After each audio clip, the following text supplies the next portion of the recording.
Banyak yang mengatakan cerita ini bak kisah dalam novel atau sinetron. Bayangkan, baru seminggu menikah, rumah tangganya sudah diterpa ujian yang berat, yaitu suami diserang penyakit TBC tulang yang menyebabkan hancurnya tulang bagian belakang.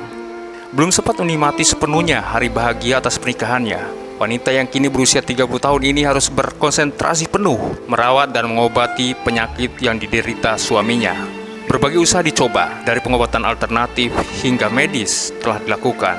Selama 3 tahun terakhir, bidan desa yang berdomisili di Desa Samili, Kecamatan Woha, Kabupaten Bima ini bersusah payah menyeberang lautan ke Mataram hingga Bali dengan biaya yang tentunya tidak sedikit.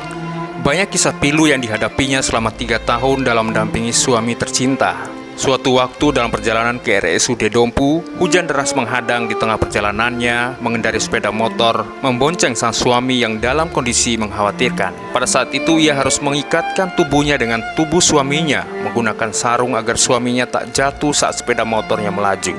Puncaknya, pada 6 Desember 2023, usaha uletnya untuk menyembuhkan sang suami akhirnya kandas.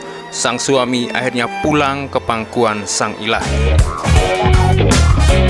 Masih banyak kisah perjuangan, kesetiaan, dan cinta Ekawati untuk suaminya.